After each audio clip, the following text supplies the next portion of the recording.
The pimple-popping doctor versus the Hindenburg will not be seen, so that we may present the following special program. Tonight, a small-town rube goes to Hollywood and learns that strippers wear old lady underwear. And Boozy Geezer goes to dinner. But first, some cardboard that should be recycled, Rex and Spanky. Hello, hello. I am America's youngest film legend, Rex Underwood Jr. Oh, you're a big man. You ask yourself, how is that possible? Easy. I'm delusional. I look in the mirror and see somebody who's 33. I can't explain it, and I don't argue with it. Here's my friend, Spanky the Gorilla. We've been making movies together for a long, long, long time. You've starred in many great films, haven't you?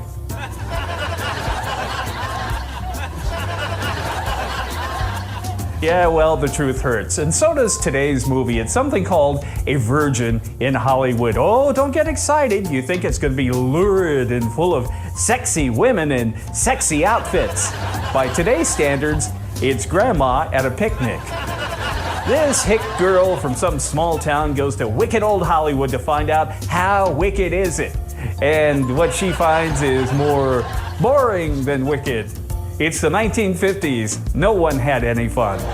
And you won't either, so stick around as we watch a virgin in Hollywood.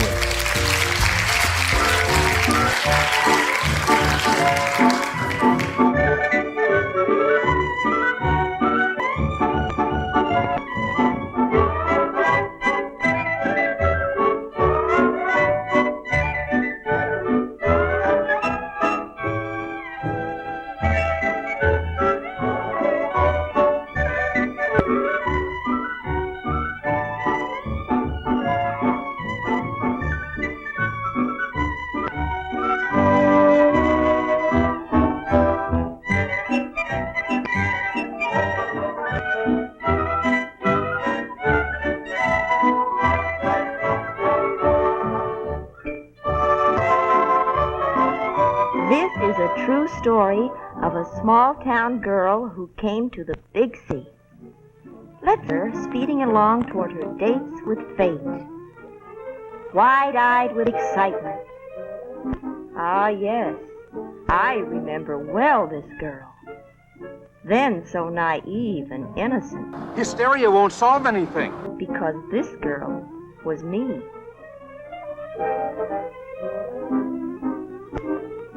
Little did I suspect that bright day the startling adventures just waiting to happen to me in the city ahead.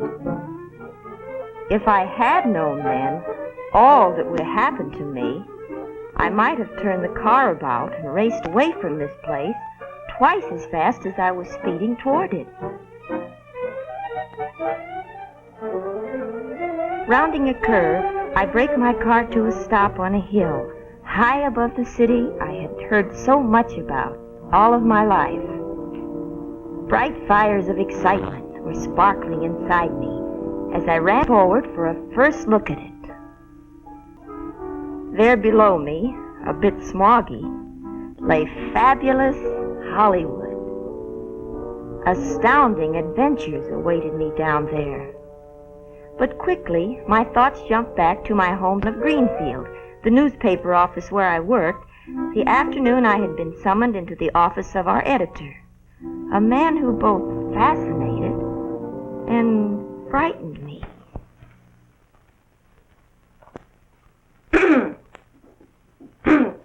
Mr. Hanson? Yes? You sent for me? Yes? I wanted to have a little talk with you. Very confidential. You see, for some time now, I've been thinking about you. Young love. Why, what would you be thinking about me? You'd be surprised. Oh. Let me out of here now! Why, Miss Sloane, you're not afraid of me, are you? I guess I do have a kind of a reputation that frightens most girls in this town. Don't you come near me or I'll wrap this thing around your neck like it was a pretzel! Tell me, Miss Sloane, do you think I'm a big bad wolf? Miss Sloan, as I was saying, I've been thinking about you, and do you know what people in Hollywood do? I mean, do you know what actually goes on out there? Well, No, you don't know, Miss Sloan, because everything you read or hear about the movie city contradicts everything else you read or hear about it. Like this, for instance, today's paper. It's here on page 1. There. Hollywood investigator claims belly dancers perform nearly naked in swank strip spot. And this. No matter what scandalous tales you hear about our city, the truth is nothing unusual happens here. But take a look at this. Naked woman on motorcycle outrages police through streets near Hollywood. Look over there. A naked dame racing bareback and bare everything else through the streets. I suppose that's not unusual for Hollywood. And listen to this sugar broadcast by Prunella Skipper. The movie actress Donna Sterling is just the sweetest girl I know. All her troubles have been due to her being just too generous to people, especially men. She just can't say no to anyone. Especially men. The poor, misunderstood child is rushing to the arms of her only true love in Las Vegas, just as soon as she gets a divorce from her 5th husband in Reno. Have there been any circuses around here lately? Here's a city that everybody wants to read about, hear about. But everything you hear about it is contradictory. What kind of place actually is Hollywood? That's what everybody in Greenfield and everywhere else would really like to know. So give them the answer, the real lowdown with no punches pulled, and I'll bet we double the Star Times circulation. And whatever that is, good or bad, we're going to print it. Should be sensational. Yes. Go to Hollywood and find out. Actually, do yourself everything they do out there. Know what I mean?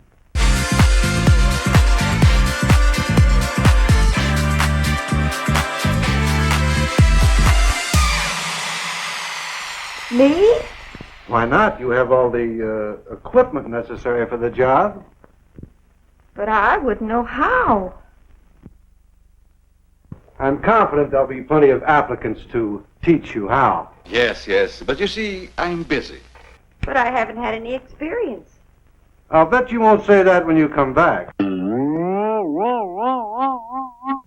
Well, Mr. Hanson's words had made me curious. I turned and raced back to the car, anxious to get down to the city below and discover just what might happen there. 36 hours later, I was typing my first article, for I felt sure what had already happened to me would surprise readers of the Greenfield Star-Times.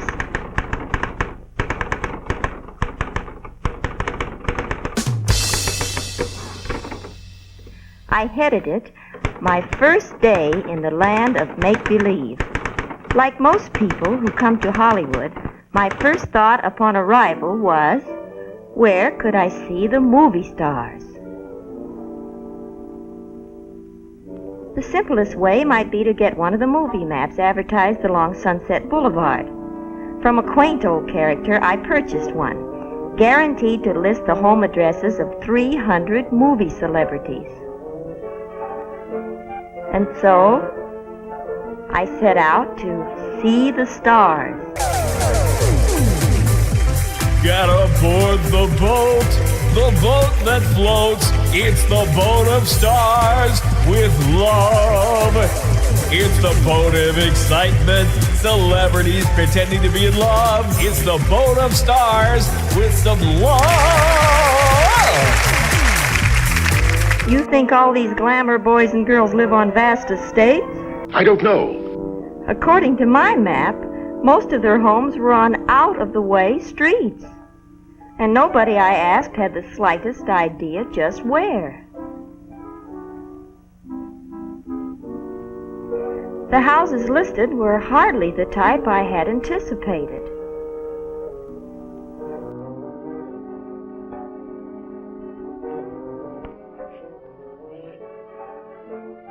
Ooh.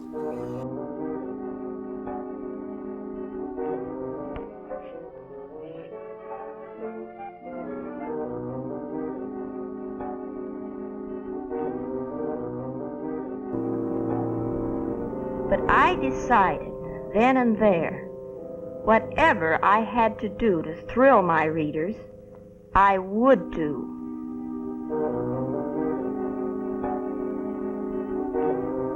My first adventure, however, happened by accident.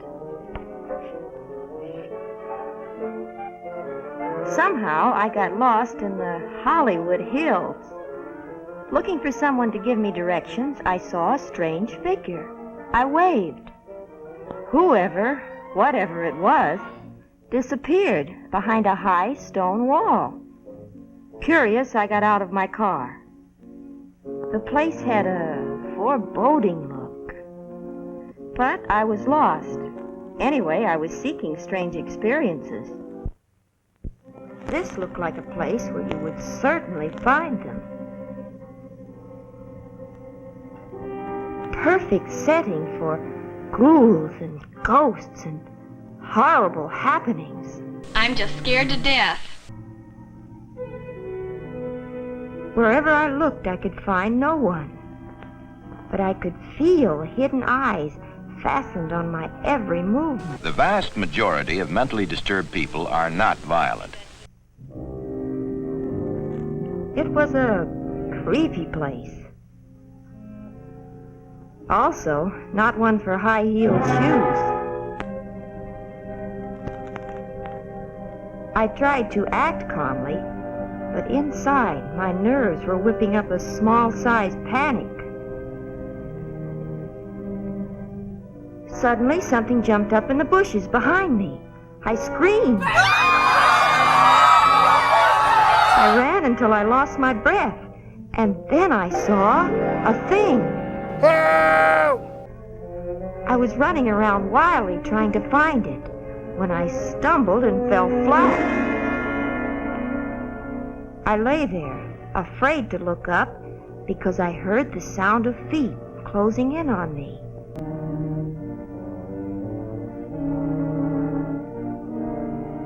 And the tallest man I had ever seen towered over me. The man motioned for me to get up. That's no way to speak to a lady. I saw now that the legs belonged to some very pretty girls. Even the hideous head that had scared me was only a mask for a beautiful girl. Help! Help! A few words made me understand everything.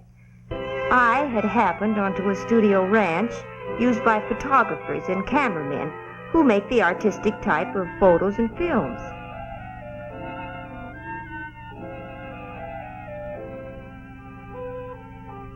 These girls were a group of models who posed for them. They had hidden at my approach because onlookers were usually a nuisance. They look nice.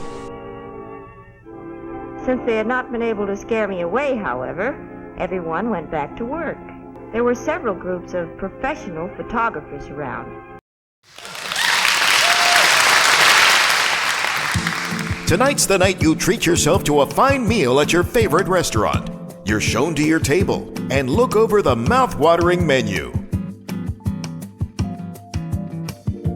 It all looks so tasty. Then you realize you left your Sunday go-to-eatin' teeth at home. What will you do? What will you do? Don't panic, because your fine dining joint has Vendo teeth. Scan your card and out pops a pair of disposable chompers. Being stupid will never again stop you from enjoying a meal. Thank you, Vendo teeth. And for a limited time, show your gay friends you're an ally by sporting these rainbow veneers during Pride Month. And for Christmas, they twinkle.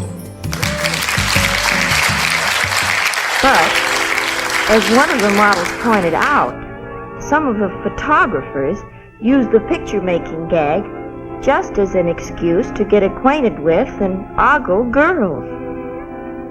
Sometimes they had film in their camera, sometimes not. Later, promising to stay out of camera range, I wandered about, looking at different groups at work.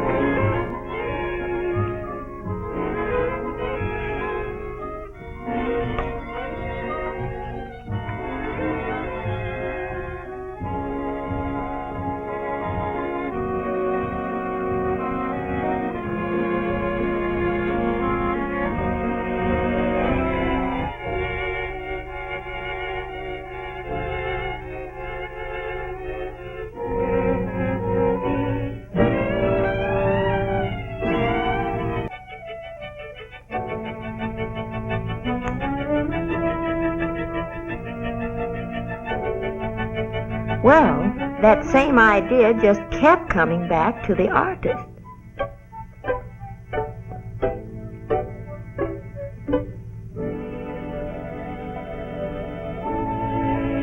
But at last the model said, "Wait a minute. Just what kind of a painting is this masterpiece of yours?" Profane. Sacrilege. And then she saw what she had been posing for. Well, this artist would either have to improve his art or find a model with less temper. Thank you, but I'm never coming back. The model sought out hideaway corners in which to sunbathe. And even all-over tan was particularly desirable for color shots. But the startling beauty of one flame-haired model had me fumbling for adjectives.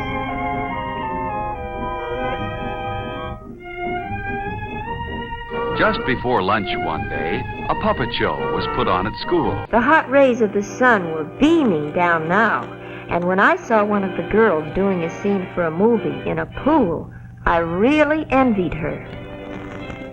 Hurry up, let's get out of here. Well, I had spent a very interesting afternoon watching the production of artistic photos and films. The gorgeous girl type of pictures that feature and star and immortalize glamour, winging their way out from the cinema city to thrill and delight the whole world. As I was leaving, the tall photographer handed me his card. He said he could use me as a model, but I was still a little afraid of him. The third day I was in Hollywood, I received an envelope marked very personal. The letter inside invited me to some very special entertainment, to a show you could see only in Paris or at this French Follies Theater. To ensure admittance, I took the letter and $2 and found on arrival the show had already started. After the opening production number, there followed a number of alleged comics and comedy acts, most of which were about as funny as a contagious disease. I think it was called the Ozempic Ray.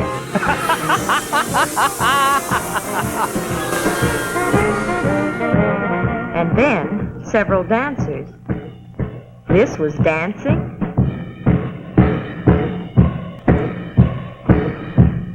Mr. Bungle pushed everyone aside and went right to the front.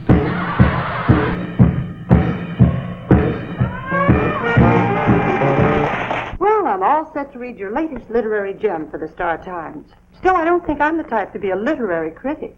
Oh, I just want to get the reactions of a common, normal person. Now, dear, you know I may be common, but not normal. There's something wrong with me. Did you model for anyone this week? Yes, I worked yesterday. He called and said he wanted me for a sitting. Turned out to be more of a running. Do you mean he chased you? So I got my exercise and $5 an hour. The tales you tell. You should be writing these stories instead of me. Hey there, I'm handsome movie star Rex Underwood Jr. Thank you, thank you.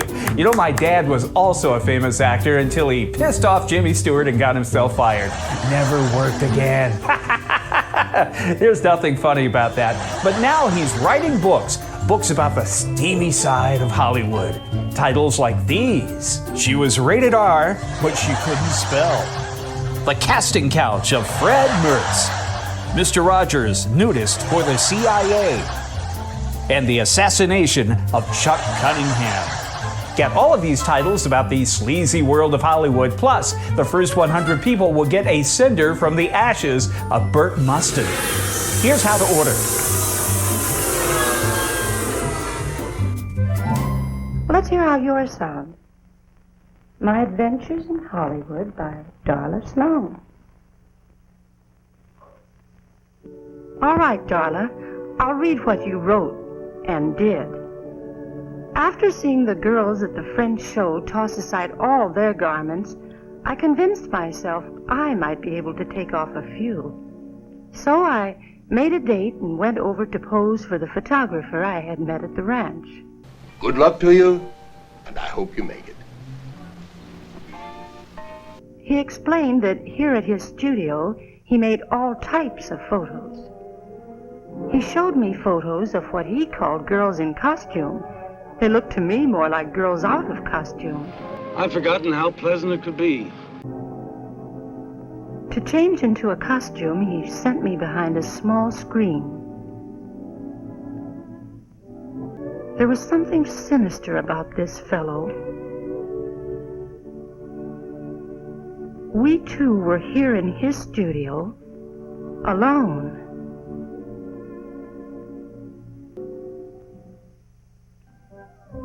He started coming toward me. He came nearer, nearer. Here we have the classic example of the Hollywood monster.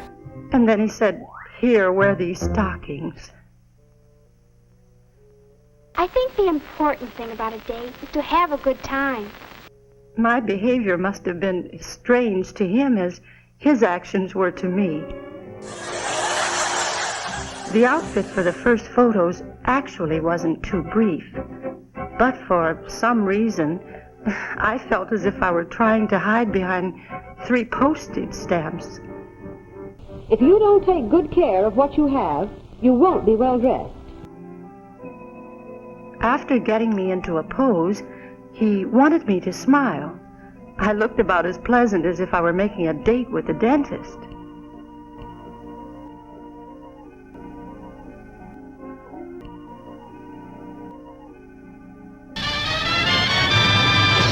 Finally, he promoted a fair expression by having me say, "cheese." Maybe this is how they started calling this kind of photography cheesecake.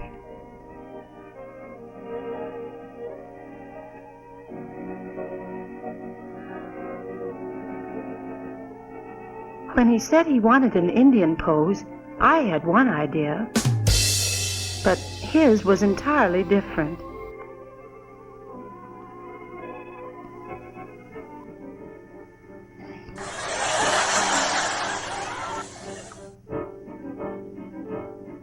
No film ever dared touch this theme before.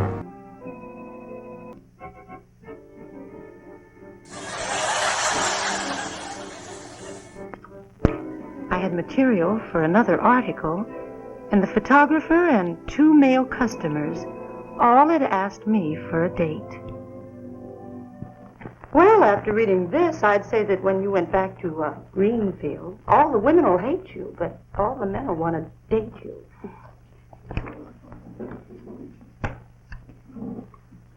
I wonder what Mr. Hanson, he's our editor, I wonder what he'll think of me. Why, you're one of the most beautiful women I've ever seen, and that's not saying much for you.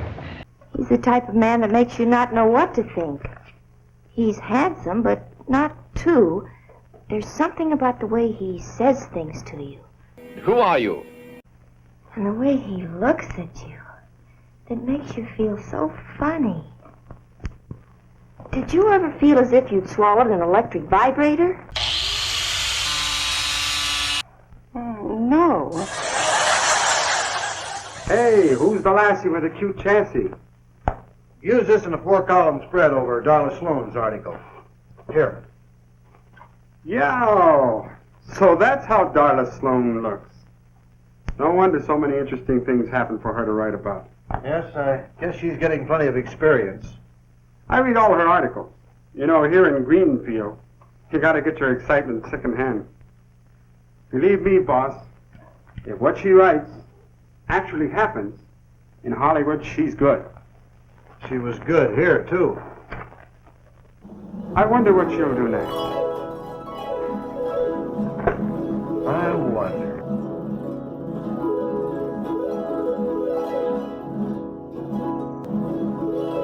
Well, Mr. Hanson might have been surprised to know I was thinking of answering a Lonely Heart ad. Not the one who wanted a perfect mate. And I couldn't help the handsome man who needed a wealthy wife. But Mr. Sophisticate, he might be just the escort to show me around some unusual night spots. The bell buzzed. I primped myself, went to the door, opened it, and there was Mr. Sophisticate. Our imaginations play tricks on us. It seems in his hat he brought his own lunch. Oh, this boy was a card. Attaboy, Luther! He was full of tricks. And he punctuated each one with a jab in the ribs. Did I know he made big money? He showed me. Big money. Rib jab. I made the mistake of being coaxed to look at his lapel flower. But I was ready for his next rib jab. This literally had him rolling on the floor. It was fun to watch. Old rib jabber told me he had never tried this blind man's waltz before. But it was nothing but fun. I told him I knew he'd get a kick out of it.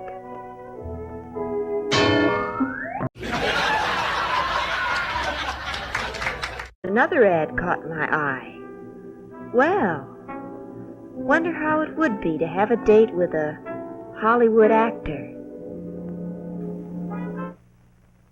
I am Sir Reginald Reginald. Reginald, your advertisement states that you're in the theatrical profession. Yes. I'm a thespian. An actor, you understand. From the theater. Something started stinking awful bad. You, don't happen to have something to drink, have you? Would you like a drink of water? My dear, I want to drink, not bathe. A previous tenant had generously left behind 2 bottles of wine in the refrigerator. I proudly brought forth one for Sir Reginald. He looked at the label, muttered something about domestic. Wouldn't you love some? No. Anyway, that boy had a way of drinking without tasting. Well, I gulped one too. Sir Reginald finished the first bottle in a breeze. The second bottle about finished Sir Reginald. I've had enough. I played everything, even animals.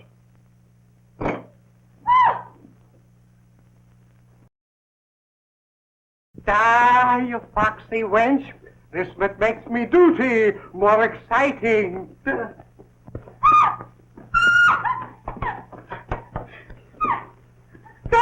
Cinderella! Your mother lost all interest in him after she met me.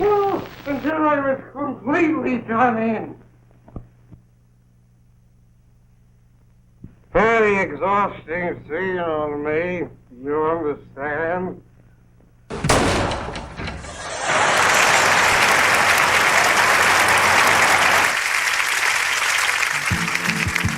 Another night of dining at your favorite health code violation.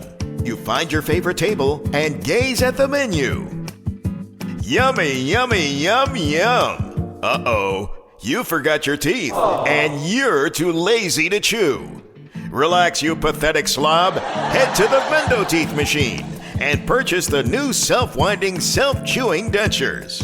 Eat all your favorites while technology does the work.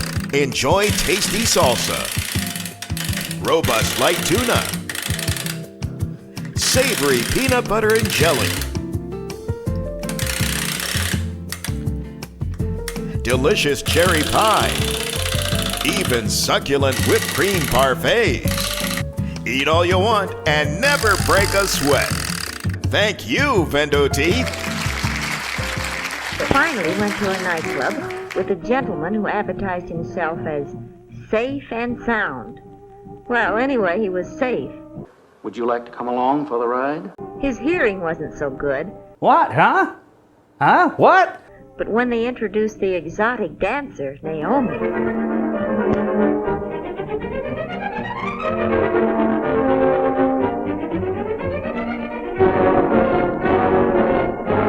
Mr. Bungle was so clumsy and impolite that he knocked over everything. No one wanted to sit next to him.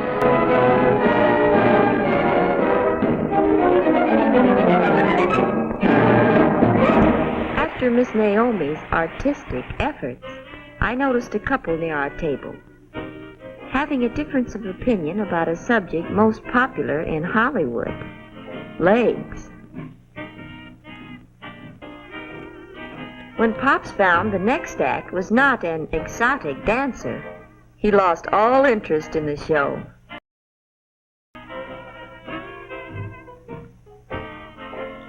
Approaching the nose powdering department, I saw the couple which had been arguing near our table. And you would drag me to this dive, this unupholstered sewer. The fellow explained the two of them were arguing about whether his friend, Janae, had better than average legs. To decide the argument, he wanted me to match legs. Anyway, the fellow voted mine better. Janae assured him he'd lost his eyesight, and I thought I had lost mine when I saw what Janae used for an ashtray. And then Janae explained what I should have known from the start. He was an impersonator, working in the show. It's just a job to me. Pierre Martin was a nervous little man who had a wholesale lingerie house. He brought buyers here to view his showings of new styles. Modeling for him, I thought I might find some rare experiences. Girls, hurry, please. The men are here waiting. Girls! I wonder what makes him so excitable all the time. Make way. For the body's beautiful. You should have been parading around out there 5 minutes ago. You mean for something so wonderful? They can't wait 5 minutes? Besides, I don't like your looks. The sight of Francine, displaying Pierre's creations, always had a soothing effect on them.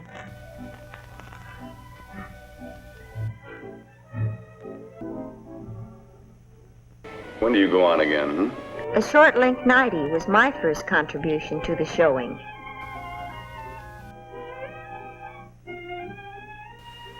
I think she can be uglier. I blew out the candle, and this closed the first half of our little show.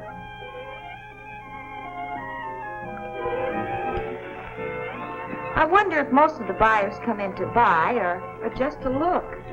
Why, dearie, don't tell me you're the type that minds men looking at you. Why, the 2 days that you've been here, you must have had a dozen men ask for your phone number. Or maybe the shrinking violet routine is what gets them. Yes, I'll have to try it. I'll have to convince men that I'm so very, very nice. I've got news for you. You're not that good an actress. Judith had been with Pierre longer than any other model, and she broke all the rules.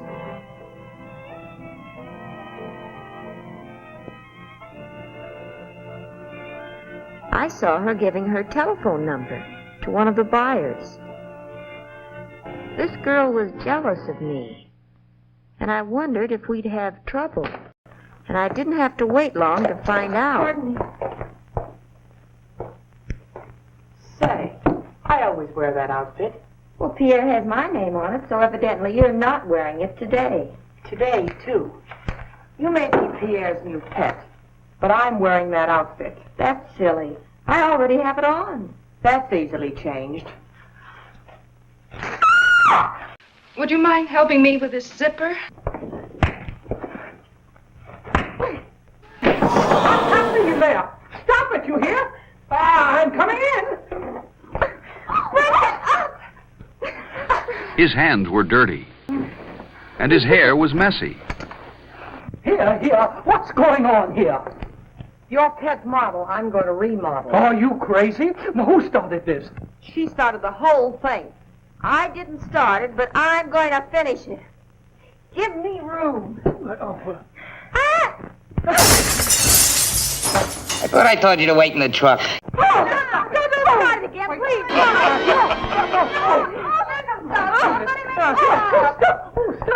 Stop it this minute. Here, what's going on here? Stop.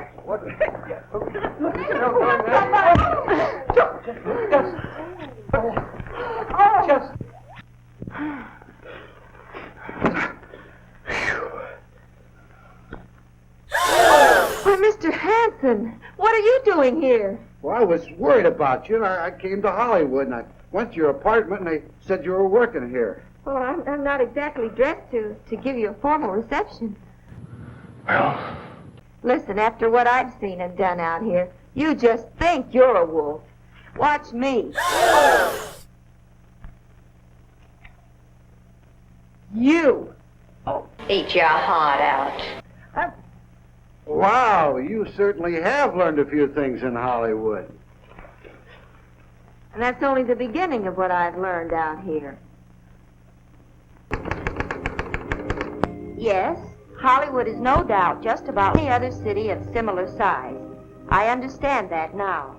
But here in Hollywood, the film capital, everything seems more glamorous, more exciting, more wonderful. And if you don't believe me, come on out and let me show you.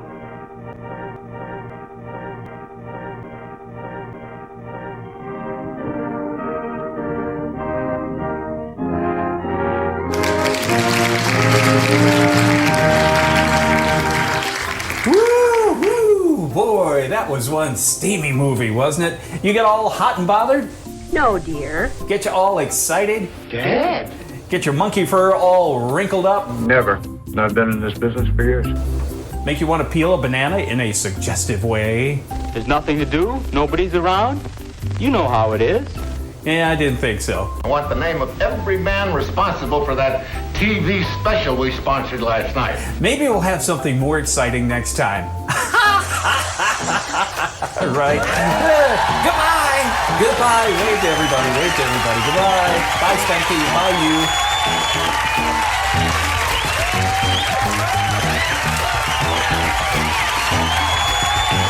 Not appearing on tonight's show, Donny Osmond, Donny Iris, Travis Walton, Buddy Sorrell, Dr. Rees and A. Goodwin, Jane Curtin, Ronnie Millsap, John Waters, Josh Groban, Rami Malek, Zeppo Marks, and the Flatwoods Monster. This is Kevin Sorbo speaking.